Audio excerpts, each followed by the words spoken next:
He made you watch The English Patient, didn't he?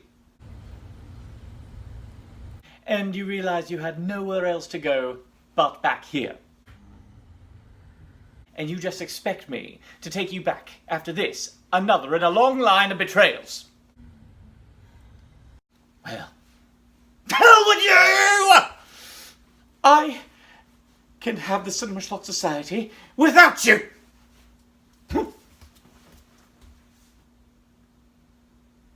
Why don't they want me, Uncle Phil?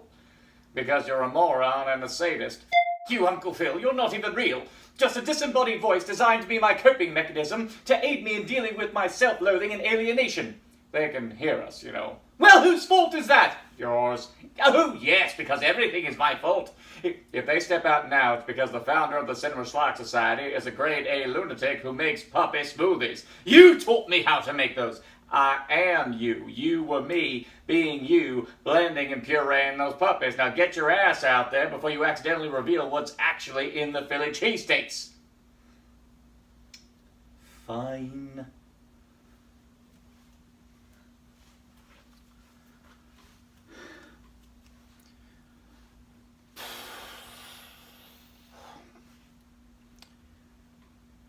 Do you want to watch some cartoons? From Canada?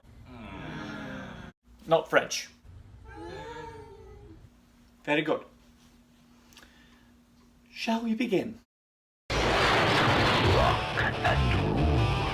Journey into a world where the cosmic forces of music, magic, and technology collide.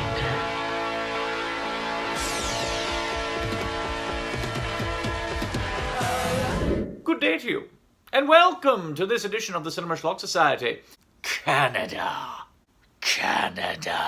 Yes, land of maple syrup, Martin Short, Rick Moranis, Mike Myers, and exceptionally disturbing PSAs. So cool.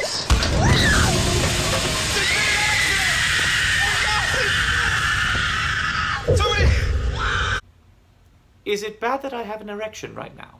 But let us not forget, they also gave us Justin Bieber.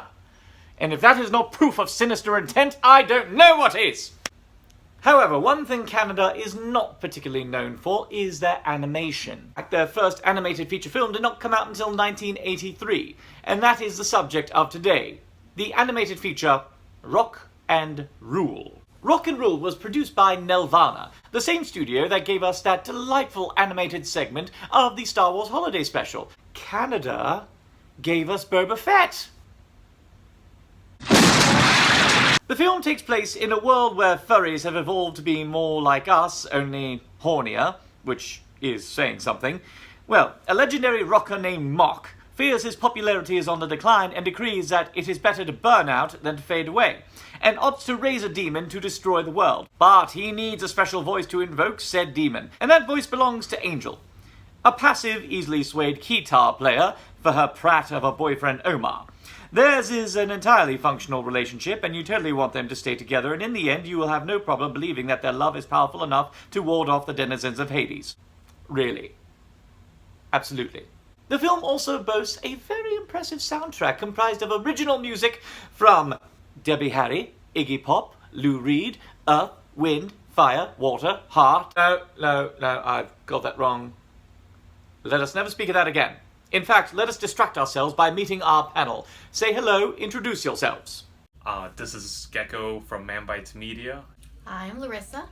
Brett P. Carson. Hello, I'm David, but in a way, aren't we all? Lovely to see you, and lovely to see you again. Now, have you lot encountered this film before? If so, tell us. If not, tell us. I don't know what I'm getting into. I really don't. I saw the trailer and oh god. I fear for my soul. They did the animated portion of the Star Wars Holiday Special. Okay. Look, I'll admit I like 70s animated movies, but they tend to go one of a couple of ways. Either for kids, which I'm sure this is not, really batshit insane, furries, or just weird sexual perversions. I have a funny feeling that somehow this is all three, and I'm a little worried because I've never heard of this before, and that scares me. I've seen this movie. I think I heard of it from one of my favorite artists. It's not Kenneth Cable, I promise you. Understand, this movie has a soundtrack that includes Iggy Pop, Deborah Harry, Blondie, and Earth, Wind, and Fire. And still... Very good. Now, let us journey to a world of nightmare-inducing animation and remarkably lenient criminal penalties for Grand Theft Auto. Thank you! You're welcome. This is Rock and Rule. And Enough about them. Let's talk about you. What did you think of my last album? I loved it. I bought it too. My gerbil uses it for a room divider. Oh, for the days when music channels legitimately gave a shit about music. For I would have loved to have seen a behind-the-music documentary, one that concludes with Angel completely throwing Omar to the curb, prospering as a musician. Meanwhile, Omar succumbs to despair and addiction and becomes yet a footnote in the long history of weak-willed narcissists who genuinely believe they shit rainbows, and then they just flitter away into obscurity, becoming another victim of the corrosive nature of hubris combined with celebrity. My God, what the hell is wrong with me? I've never been like this before. You lot, discuss among yourselves. Okay, look. I know we're supposed to talk about how much we hate the film. And let me be clear, I am not at all blind to its faults, because there's a metric crapload of them. But I kind of liked it. I liked the animation. It's very late 70s, early 80s, but I like that. Liked Mock. I can't really say any more other than I sort of, kind of liked it. I mean, I'm totally justified. Omar is a holier-than-thou git who believes that he's the best thing to happen to music since God invented hearing. That was actually really good. I have the song stuck in my head still, and now I'm probably going to download the soundtrack because that was actually pretty good. I like the animation. If you like that Lord of the Rings animation and all that stuff from back in the day, it's pretty on par. He never listened to anyone else in lieu of their good judgment. Okay, so... yeah, alright. This one's actually sort of a guilty pleasure. I don't know exactly what I like about it, and there's plenty of faults to it. I think my favorite thing is the villain, despite all the rookie mistakes. That, of course, and, well, the soundtrack is one of the single best aspects of the movie, especially Mock's title song. My name is Mark, thanks a lot. I know you love the pain we've got. Never seen the likes of me, why I'm the biggest thing since World War III, girls. Yeah, guilty pleasure. Admittedly, the one time he actually does, he winds up saving the world. I've always kind of liked this movie. I mean, I always wanted to watch it because, frankly, just somebody I admired said something about it. I don't remember what. I like that that one of the leads is a dickweed, because, I mean, it's kind of refreshing when it's not just that knight in shining armor crap. Obviously, the movie has a lot of problems, but it's still enjoyable despite its issues, and as everyone's already said, the music's great, and the animation is... I like the animation. I think it's beautiful. Yeah. But he's still an absolute tit! In fact, he sort of reminds me of...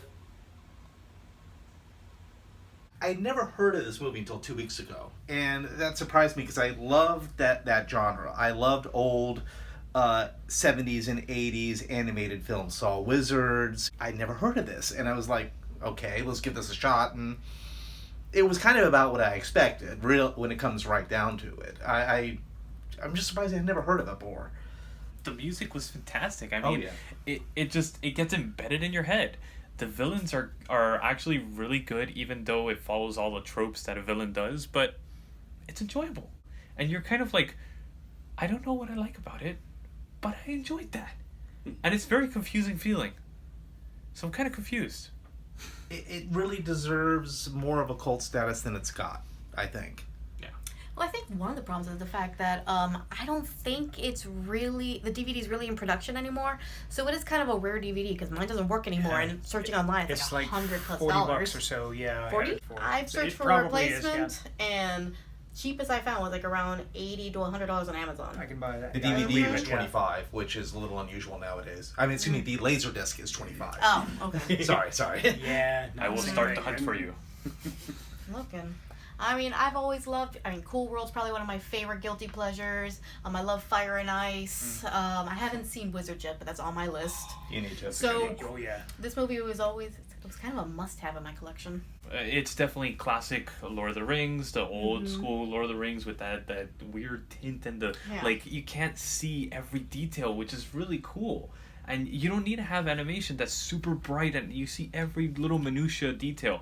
I like that aspect that it's just kind of And that this kind of blends in. The animation's smooth. Yeah. It's very smooth. It's not choppy. It's not, hey, we skipped a couple frames here or there, or we're going to be lazy. And, hey, here's still frame with a bunch of voices. Yeah. I can't stand that. Well, what's the process? I keep forgetting the name where they actually have an actor do it. Rotoscoping. Rotoscoping. Part of it almost looks, similar to that. And I don't think they did. I don't think It's they did possible. either. One thing I'd love to get is I'd love to get a hold of the concept art for that movie. I feel like that would just be incredible. I mean, it's kind of a cult classic because there is a very small but strong following for the movie, but it's definitely not like on the status of, let's say, Rocky Horror or Cool World. Yeah. Even that, no. Yeah. Oh, but definitely enjoyable. Yeah. Yeah. Oh shit. I'm Omar! I am a narcissistic prat who never listens to anyone else and torments everyone close to me just to assuage my dubious superiority. That's why no one likes me, and that's why when they came back, it was begrudgingly so. But they did come back to me. They would rather suffer at my whims as opposed to live under the pretentious thumb of my brother. Oh yeah! Suck it, you phantom thread-loving twat! Ah! Yes, I finally got one over on him, and I have you lot to thank. And I promise, I will never take you lot for granted for the foreseeable future. Of course, there's a bit of a hitch. You see, I'm not exactly a fortune teller, so my capacity to foresee the future is quite limited. In fact, I have no idea what I'm even having for dinner tonight. So, really, for the next few minutes, I'm not really going to take you for granted. Beyond that, really, the Cinema Schlock Society is going to go on without any sort of impact. And in all likelihood, it's probably going to get even more painful. But I love you all, genuinely. I am the founder. This is the Cinema Schlock Society. And I bid you adieu.